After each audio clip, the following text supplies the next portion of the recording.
अभी हम relief commissioner office के बिल्कुल बाहर हैं और कमिश्नर साहब अंदर ऑफिस में बैठे हुए हैं और हमारे साथ एक बेटी है, साथ मिसबिहेविंग हुई है, क्या कुछ पूरा वाकया हुआ है और कमिश्नर साहब ने खुद किया है। कश्मीर की लड़की हैं, माइग्रेंट हैं, पूरा परिवार माइग्रेंट है, जम्मू में काफ़ी अरसे से रह रहे हैं और यहाँ पे कमिश्नर साहब के पास कुछ डॉक्यूमेंट्स की वेरिफिकेशन के लिए या डॉक्यूमेंट्स का पता करने के लिए आए थे और इनके साथ क्या कुछ बातचीत हुई है इनसे हम जानते हैं। क्या नाम है आपका? सर मेरा नाम सिमरन जम्वाल है। मैं यहाँ पे EWS सर्टिफिकेट के सिलसिले में आई हुई थी, जो हमने काफ़ी मंथ से प्रोसीजर में रखा हुआ है। पापा ऑलरेडी बहुत बार यहाँ ऑफिस में आके पूछ चुके हैं आपके पास कहाँ तक रिपोर्ट पहुँची है, हमें कुछ स्टेटस बताइए। इनका हर बार होता है आप थोड़े दिन बाद आइए, हो जाएगा। तो मैं परसों आई थी, फ्राइडे को आई थी इनके पास, तब भी इन्होंने मुझे बोला था कि हाँ आपकी फ़ाइल हमने रख दी हुई है, ऊपर ही है, आप 2 दिन के बाद आइए। मैंने पूछा हो जाएगा, इन्होंने बोला जी हो जाएगा। मैं चली गई, आज के दिन मैं यहाँ पे आई हुई थी, तो मैं इनसे मिलने चली गई पूछने कि फ़ाइल का क्या हुआ। तो अंदर जो बैठे हुए थे शायद से वो तहसीलदार थे। मैंने उनसे बात की बड़े आराम से, मैंने कहा सर फ़ाइल है सिमरन जम्वाल के नाम से, तो उन्होंने पापा का भी लिया। मैंने कहा जी सर। अच्छा मैं आपसे बात नहीं करूँगा, मैं आपके फ़ादर से बात करूँगा। मैंने कहा सर क्यों, मैं एक एजुकेटेड पर्सन हूँ, आप मुझसे बोल सकते हैं क्या है उस फाइल में कमी, क्या चाहिए, मैं आपको उस हिसाब से प्रोवाइड कर दूँगी उनको बोल के। तो उन्होंने बोला आपकी कमी यही है कि जो आपने रिपोर्ट भेजी हुई है वो गड़बड़ है। मैंने कहा सर वो एक ऑफ़िसर ने भेजी है जो कि गवर्नमेंट के द्वारा अपॉइंटेड हुआ है, तहसीलदार की तरफ से रिपोर्ट आई है, वो कैसे गलत हो सकती है। उन्होंने बोला हमारी तरफ से कुछ और रिपोर्ट वहाँ पे प्रेजेंट हुई है और वहाँ से कुछ और आई है। मैंने कहा सर ठीक है, आप बोल रहे हैं मुझे डॉक्यूमेंट प्रोवाइड करिए हमारी प्रॉपर्टी के, बट वो जब डॉक्यूमेंट है ही नहीं तो मैं कहाँ से प्रोवाइड करूँगी। आप चाहे तो कहीं पर भी पूछ लीजिए उसके डॉक्यूमेंट्स के बारे में। तो यही जब बात हुई तो आगे से उनका रिप्लाई यही था मेरे को लेके कि आप जिन डॉक्यूमेंट्स की बात करें फिर इसका मतलब मेरे को अब ये करना पड़ेगा कि उस तहसीलदार के ख़िलाफ़ रिपोर्ट दें। मैंने कहा सर वो जो भी आपको करना है एटलीस्ट फास्ट ट्रैक पे कीजिए, जहाँ पे भी आपको गड़बड़ लग रही है, क्योंकि रोज़ के चक्कर काट रही हूँ ऑफिस में आके। कितना समय हो गया आपको ये इसके लिए अप्लाई किए हुए? सर लगभग 7-8 महीने तो हो ही चुके हैं। तो कश्मीर से भी रिपोर्ट बन के आ गई थी, हमारी कितनी प्रॉपर्टी है वहाँ से भी बहुत जल्दी आ गई हुई थी। यहाँ पे काम कब से लटक रहा है, बार बार इसको पोस्टपोन किए जा रहे हैं, आज आइए आप 2 दिन बाद आइए। चलिए ठीक है, आए भी, जितना भी आना था। आज जब मैं इनसे बात करी थी तो ये थोड़े से मेरे साथ एग्रेसिव हो गए, मुझे कहने लगे आप ऐसे जी ऐसे मत खड़े होइए, आप ऐसे बात कर रहे हैं, आप मेरी बेटी की तरह, मैं आपसे बात करूँ। मैंने कहा सॉरी सर ऐसे मत बोलिए, क्योंकि अगर आप बोल रहे हैं तो आप अपनी बेटी से बिल्कुल अच्छे से बात नहीं करते हैं। उसके बाद जब मैंने सर को बोला कि सर अच्छा ठीक है, आप हमारी फ़ाइल ही हमें वापस कर दीजिए, हम अपने लॉयर से एक बार चेक करवा लेते हैं हमारी तरफ से क्या प्रॉब्लम आ रही है, हमारा केस आगे चल सकता है कि नहीं चल सकता। सर ने ये जैसे मेरी ये बात सुनी, लॉयर वाली बात, सर मेरे को इमीडिएटली बोलने लगे हाँ आप एक काम करो, एप्लीकेशन दो, ये डॉक्यूमेंट मैं आपको तो नहीं दूंगा, हम आपको एक ऑर्डर कॉपी देंगे, आप उसी के बेसिस पे दिखाएं। मैंने कहा चल सर ये मैं फ़ोटो स्टेट करवा लेती हूँ ताकि मेरे पास भी प्रूफ हो कि मैंने क्या क्या जमा करवाया है, स्टेटमेंट क्या गई है, रिपोर्ट क्या गई है। मैं लॉयर के पास इनकी बनाई हुई ऑर्डर कॉपी लेके नहीं जा सकती कि इन्होंने किस बेस पे रिजेक्ट किया। मुझे ये भी दिखाना है क्या रिपोर्ट यहाँ से गई है, क्या रिपोर्ट ऑफिशियल्स ने भेजी हुई है। जी, तो यही बात हुई। उसके बाद पापा आए यहाँ पे इनसे बात करने के लिए, तो इन्होंने हमें डायरेक्टली बात करने से मना कर दिया कि मेरे को मत बोलिए, अंदर चलिए। अंदर गए जी, वहाँ पे हमने बड़े पोलाइटली वेट किया, सर किसी का काम कर रहे थे। देन सर ने इनको बुलाया, इन्होंने हमारी फ़ाइल सर को चेक करवाई, सर ने कुछ पॉइंट्स पढ़े। और हाँ, उससे पहले एक इंसिडेंट और भी हुआ, जब इन्होंने मुझे फ़ाइल दिखाई, इन्होंने पट के मारी कि पढ़ो इस पे। उस पे इन्होंने सिर्फ वो पॉइंट हाईलाइट किया था कि इनकी इतनी प्रॉपर्टी है, ये इतना है, इसके डॉक्यूमेंट चाहिए। और उस पे आगे ये भी लाइन लिखी हुई थी कि ये वो डॉक्यूमेंट्स प्रोवाइड नहीं कर सकते क्योंकि वो डॉक्यूमेंट्स है ही नहीं है। मैंने कहा यहाँ पे ये भी लाइन लिखी हुई है। जैसे मैंने ये बोला, इन्होंने बोला आप बाहर जाइए। आगे से इन्होंने मेरी कोई बात नहीं सुनी। देन हम सर के पास गए तो सर ने जैसे फ़ाइल चेक करने लगे, पापा भी पॉइंट पेश कर रहे थे, इन्होंने बोला एक मिनट। हम चुप हो गए। सर ने एंड में बोल दिया फ़ाइल इसकी रिजेक्ट करो। एकदम गुस्से से उनका पूरा एक्सप्रेशन चेंज हो गया, वे ऑफ टॉकिंग चेंज हो गया। सर ने वहाँ पे बोला इमीडिएटली इस फाइल को रिजेक्ट करके साइड करो। मैंने बहुत ही आराम से बोला, मैंने कहा sir please can you tell me why are you rejecting our file, on what basis you are rejecting our file. इतना शायद मैं पूछ सकती थी, चाहे वो ऑफिसर हो, क्लरिकल लेवल का हो। बिल्कुल। जी, सर ने बोला who are you, just get out. मैंने कहा सर आप कैसे बात करें, आप रेप्यूटेड ऑफिसर हैं, आप लड़की से इस तरीके से बात कर रहे हैं, गेट आउट। सर अपनी चेयर से उठे, गेट आउट, निकालो इस लड़की को। वहाँ पे एक लेडीज़ बैठी हुई थी, इसको पकड़ो, रूम से बाहर निकालो। वहाँ पे जेंट्स भी थे, एक दो लेडीज़ और थी, वो बीच में आई। जो एक लेडी बैठी हुई थी उन्होंने मेरी बाजू पकड़ी, और जो इनका पीएन था उन्होंने भी मेरी दूसरी बाजू पकड़ी और मुझे रूम से बाहर निकाल दिया। और उसके बाद मैंने देखा सर को आते हुए, सर अपनी चेयर से बाहर आए हुए थे। सर को 4 लोगों ने रोका, सर कहते नहीं नहीं इसको बाहर दफ़ा करो। ये मैंने सुना। अगर सर मुझे नहीं फिज़िकली पुश करते, ज़रूर मेरे पापा को फिज़िकली पुश करके बाहर निकालते। और जैसे ही मैं बाहर आई, सर ने मेरे मुंह पे दरवाज़ा बंद करवा दिया। मैं बोलती रही, आगे से इन्होंने ना दरवाज़ा खोला ना किसी ने बात की। जब बाकियों ने बात करने की कोशिश की तो इन्होंने बोल दिया मेरी तरफ से बदतमीज़ी हुई, तू तड़ाक। बल्कि मैंने सर के साथ कुछ नहीं किया। मैं बार बार बोल रही थी अंदर सीसीटीवी लगा हुआ है, आप फुटेज चेक कर सकते हैं। मैं चिल्ला भी रही थी ये सीसीटीवी फुटेज डिलीट नहीं होनी चाहिए, क्योंकि ये प्रूफ है कि मैंने सर से कैसे बात की और सर किस तरीके से अपनी चेयर से उठ के मेरे को चिल्ला के बोले हैं जस्ट गेट आउट। मुझे नहीं लगता एक कोई भी ऑफिसर किसी को भी सिर्फ ये पूछने पे कि मेरी फ़ाइल क्यों रिजेक्ट हो रही है उस बेसिस पे बोल दे जस्ट गेट आउट, और वो भी एक लड़की से इस तरीके से बोले हु आर यू, निकालो इसको बाहर, दफ़ा करो। ये कोई लैंग्वेज नहीं है। अगर वो एक JKPSC से क्वालिफाई करके आए हैं उसका मतलब ही यही है, JNK public service commission, public की सर्विस में बैठे हैं। एक विमेन, एक चिल्ड्रन, एक चाहे वो कोई भी क्यों ना हो, पढ़ा लिखा हो, अनपढ़ हो, किसी से भी इस तरीके से सर बात नहीं कर सकते जहाँ तक मुझे लगता है। बट सर को अगर लगता है कि मैंने उनके साथ बदतमीज़ी की है तो मैं चाहूँगी कि सर प्लीज़ अपनी जो अंदर कैमरा लगा हुआ है उसकी CCTV फुटेज निकालें।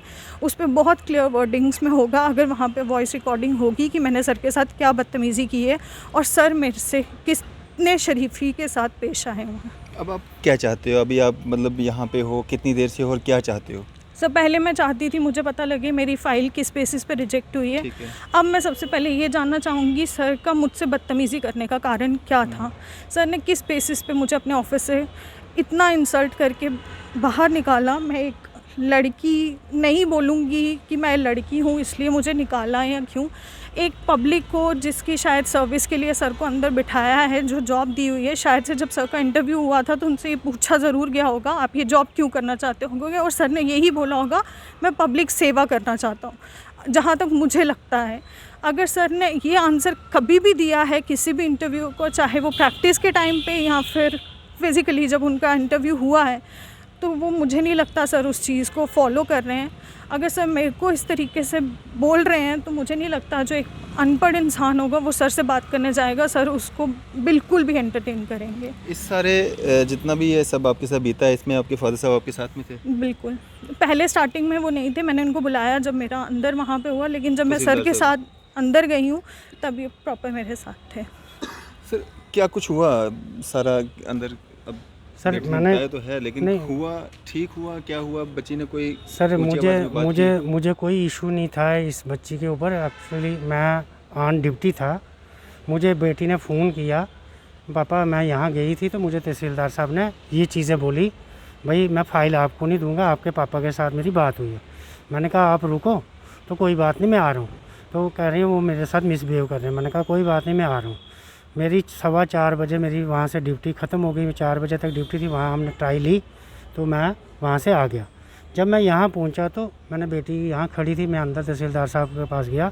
मैंने कहा सर श्रीनगर से रिपोर्ट आई है, मुझे अब EWS, ये तो सेंट्रल गवर्नमेंट ने पॉलिसी निकाली है, अब मुझे EWS चाहिए नहीं, मुझे आप वो जो मेरे श्रीनगर की रिपोर्ट है वो मुझे वापस दे दीजिए, मुझे नहीं चाहिए। वो कहने लगे मुझे एक एप्लीकेशन लिख के दो। मैंने कहा इसके लिए ये मुझे कौन सी एप्लीकेशन देनी है, मैंने आपके डॉक्यूमेंट में आपकी जो आपने जो नोट लिखे हैं कुछ लिखा, मुझे नहीं चाहिए, मुझे सिर्फ वो डॉक्यूमेंट दे दीजिए, मुझे कुछ नहीं चाहिए।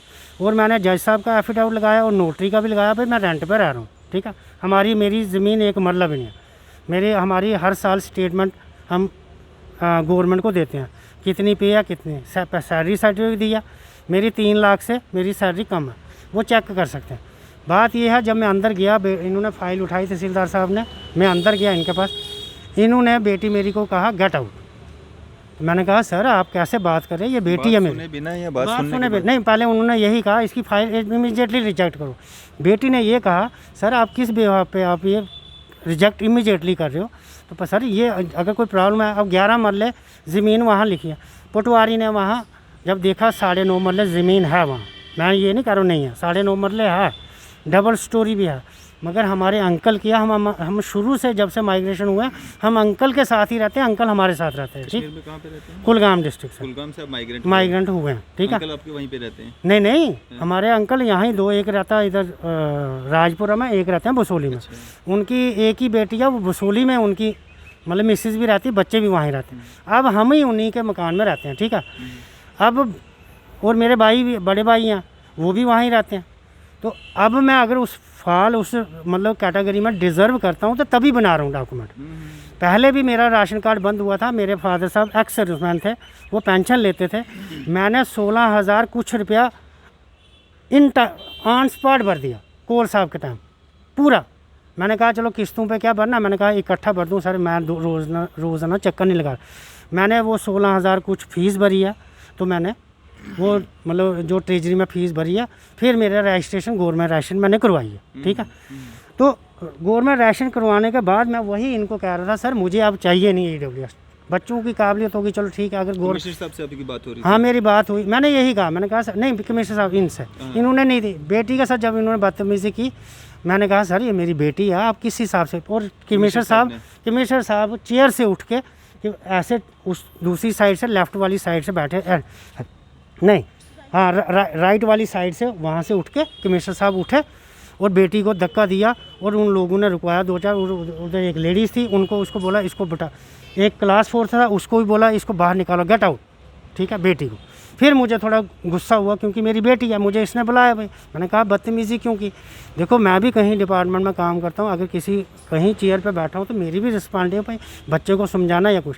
मैं इनको कह रहा हूँ भाई हमारी अपनी ज़मीन नहीं है, मेरा एक मरला भी ज़मीन बोलोगे वो भी नहीं है मेरे पास। ठीक है, होगा भी, लेकिन इस तरह का बिहेवियर तो नहीं करना चाहिए। तो बेटी के साथ बिहेवियर नहीं करना चाहिए। चलो ठीक है, तो ये बात हुई, इस बात पे मुझे गुस्सा चढ़ा, फिर मैंने तभी मीडिया को अब आप क्या चाहते हैं, किस तरह मैं की? कुछ नहीं चाहता, मुझे सिर्फ मुझे पता है ये हमारे साथ लगते हैं, मैं आपको क्लियर बता रहा हूँ। ठीक है, वजह आप छोड़िए, हम राजपूत हैं बदकिस्मती से। ठीक है, ये कहते हैं पता है राजपूत माइग्रेंट है हुए नहीं है। ठीक है, पहले भी आपने एक इशू देखा होगा, वहाँ सिर्फ कश्मीरी पंडित लिखा, जब वो पहले राजपूत चलाते रहे, अब सिर्फ उन्होंने कश्मीरी पंडित चलाया, भाई वहाँ कश्मीरी पंडित ही रहते हैं। हालांकि हम 3rd मेजॉरिटी पर वहाँ रहते हैं, पहले कश्मीरी पंडित हैं, दूसरे नंबर पे सरदार हैं, तीसरे नंबर पे राजपूत हैं। ठीक है, तो ये कहते हैं आप हो ही नहीं माइग्रेंट, तो मेरे हिसाब से उसी बेवा पे इन्होंने वे बोला होगा भाई। ठीक है, हमारे पास कितनी प्रॉपर्टी है, नाम के साथ जमवाल लगता है, ये कारण आपको लग रहा है? वही मतलब हमारे नाम के साथ जमवाल लगता है, बस ये बात है। और मेरी बेटी के साथ बहुत नाइंसाफ़ी हुई है।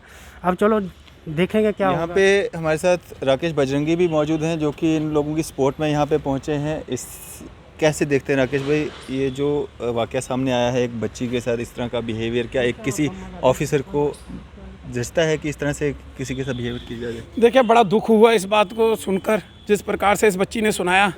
देखिए केंद्र सरकार लगातार बेटियों के ऊपर इतनी योजनाएं बना रही है, और बेटी पढ़ाओ बेटी बचाओ एक बड़ी योजना जो है वो लागू ही है, और जगह जगह इसका प्रचार प्रसार जो है बड़े बड़े बोर्डों और होर्डिंगों के तौर पर जो है वो किया जा रहा है। लेकिन इस प्रकार के ऑफिसर जो बेटियों के साथ इस प्रकार की बदसलूकी कर रहे हैं, वो भी इतने बड़े कद के जो ऑफिसर हैं, तो बड़े गुस्सा भी आता है हमें और दुख भी होता है कि सरकार ने किस टाइप के ऑफिसर जो हैं ये बिठाए हुए हैं, जिनको ये नहीं पता कि ये पब्लिक के सर्वेंट हैं, ये लोगों की नौकरी कर रहे हैं। अगर पब्लिक टैक्स पेड करती है तो इनको तनख्वाह मिलती है, और वो किस प्रकार से अभद्र भाषा और धक्का देना ये कहीं भी जायज़ नहीं है। कोई भी सरकारी मुलाजिम किसी को भी अपने ऑफिस से धक्का मार के बाहर नहीं निकाल सकता, और वो भी जेंट्स होके एक लेडीज़ को धक्का मारना ये तो कतई भी नहीं। तो राकेश जी आपने कोशिश की मिलने की उनसे, क्योंकि अभी भी हमें पता लग रहा है कि यहीं पे हैं, ऑफिस में ही हैं? मैं अकेला आया था, अकेला गया मैं अंदर। मैंने कहा सर हमने इस बेटी का पक्ष भी सुना, इस बेटी ने जैसा कई बार होता है कि एक पक्ष ठीक नहीं बोलता, दूसरा पक्ष भी सुन लेना चाहिए। तो हमने कहा कि इनका पक्ष भी सुन लें कि आप क्या कहते हो सकता है अंदर कुछ और बात हुई हो। लेकिन उन्होंने जो मेन दरवाज़ा है उसके अंदर कुंडा लगाया हुआ है। मैंने अंदर जो मुलाजिम हैं इनके उनको पर्ची भेजी, पर्ची के तहत उनको मैंने कहा कि मैं आपसे मिलना चाहता हूँ। मैं सिर्फ इस बात पे पूछना चाहता हूँ क्या बात हुई, आपने एक बेटी के साथ इस समय इस प्रकार से दुर्व्यवहार क्यों किया या धक्का मुक्की क्यों की, तो इतना पूछना था। अंदर से उन्होंने मैसेज वापस भेज दिया कि मैं मीटिंग में, अंदर मीटिंग शीटिंग कुछ नहीं चल रही है। तो पता है सभी को, क्योंकि ये पहले से ही दरवाज़ा कुंडा बंद करके अंदर बैठे हुए हैं। तो मीडिया बाहर खड़ा था, इनको पता मीडिया के बातों का जवाब देना पड़ेगा, और क्योंकि झूठे हैं ही, क्योंकि अगर सच्चे होते तो वो यहाँ पे आके फेस करते, तो अब फेस ना करना पड़े इसलिए अंदर कुंडा बंद करके अंदर बैठे हैं। तो हमने आज सीधी सीधी चेतावनी दी है कि 24 घंटे के अंदर अंदर अगर माफ़ी नहीं मांगते तो हम 24 घंटे के बाद यहाँ पे घेराव करेंगे। अगर यहाँ पे भी बात नहीं बनी तो हम गवर्नर, हमारे पास तो रास्ते खुले हैं, लेकिन माफ़ी तो मांगनी पड़ेगी। देखिए, बेटियों के साथ इस प्रकार के दुर्व्यवहार हम बर्दाश्त नहीं करेंगे, वो भी इस जम्मू के अंदर, तो ये तो कतई नहीं होगा। तो अर्ली कमिश्नर साहब को ये सोचना पड़ेगा कि मैंने गलती की है, इसकी माफ़ी मैं मांगूँ, तो उनको मांगनी पड़ेगी, चाहे जैसे मर्जी मांगे, ऑन द कैमरा या ऑफ द कैमरा। देखिए जैसे मर्जी मांगे, ये बच्ची सेटिस्फाइड होनी चाहिए कि बच्ची को लगना चाहिए कि मेरा आत्मसम्मान जो है मुझे वापस मिला है, इसका आत्मसम्मान गया है। इसकी बेइज्जती की है इतने मुलाजिमों के बीच में, जो उनके सेक्रेटरी वगैरह जो भी जितने भी अंदर, एक तहसीलदार जो जितने भी वो बता रहे थे अंदर 5-7 लोग थे, 2 लेडीज़ मुलाजिम थी, उनके सामने बदतमीजी की गई है। तो उसको तो लगा ना कि मेरी बेइज्जती हुई है, तो उसका आत्मसम्मान वापस मिलना चाहिए इस बच्ची का, और माफ़ी मांगनी चाहिए। जब उस बच्ची को लगेगा कि नहीं अब ठीक है, मैं सेटिस्फाई हूँ, तो हम ठीक है, हम तो बोलते हैं कि वो कैमरे के सामने या बिना ऐसे माफ़ी मांग लें एक बार, बस हम इतनी मांग उनसे कर रहे हैं, तो इससे ज़्यादा हमें कुछ नहीं चाहिए। तो राकेश बजरंगी जी के द्वारा जो है 24 घंटे का टाइम जो है, समय जो है वो दिया गया है कमिश्नर साहब को। 24 घंटे के अंदर अगर वो माफ़ी मांग लेते हैं तो ठीक है, नहीं तो धरना प्रदर्शन जो है वो सहने को तैयार हो जाएं। और हम कोशिश करेंगे हमारी बात जो है कमिश्नर साहब के साथ हो, और उम्मीद यही करेंगे कि फ़ोन उठा लेंगे। Hello hello hello hello, phone उठा के फ़ोन काट दिया है। वो पता चल गया होगा बाहर से। एक बार फिर से कोशिश करते हैं दूसरे नंबर से फ़ोन लगाने की।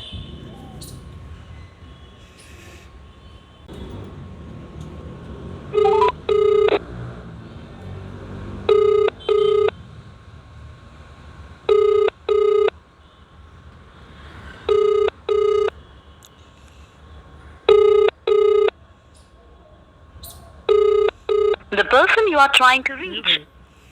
कमिश्नर साहब फ़ोन नहीं उठा रहे हैं। हमने कोशिश की थी कि हम दूसरा पक्ष भी जान लें, लेकिन फ़ोन नहीं उठा रहे हैं, और अंदर जाने का तो फ़ायदा कोई नहीं है, क्योंकि हमारे कोलीग्स जो हैं पहले ही जाके उन्होंने ये कोशिश की थी कि उनसे बात हो सके, और हमने भी कोशिश की, फ़ोन किया भी और फ़ोन उठाया भी, लेकिन बात नहीं की। अब दूसरे नंबर से भी कॉल कर रहे हैं, फ़ोन नहीं उठा रहे हैं। उम्मीद यही रहेगी कि इस बच्ची के साथ अगर गलत हुआ है तो माफ़ी बनती है, माफ़ी मांगनी भी चाहिए, और जिस तरह से राकेश बजरंगी के द्वारा भी 24 घंटे का जो समय दिया गया है उसके अंदर अगर माफ़ी मांग लेते तो ठीक है, नहीं तो और ज़्यादा जगहसाई होगी कि एक ऑफ़िसर जो है इस तरह से एक बेटी के साथ जो है इस तरह की मिसबिहेविंग क्या कर सकता है। कोई भी ऑफ़िसर, क्या उसको ये परमिशन है कि वो इस तरह से किसी बेटी के साथ या किसी के साथ भी इस तरह से मिसबिहेव करे। इसी तरह की मज़ीद अपडेट्स के लिए आप देखते रहें न्यूज़ इंडिया। मैं फॉर्मर डैंक कैमरामैन शानवाज के साथ।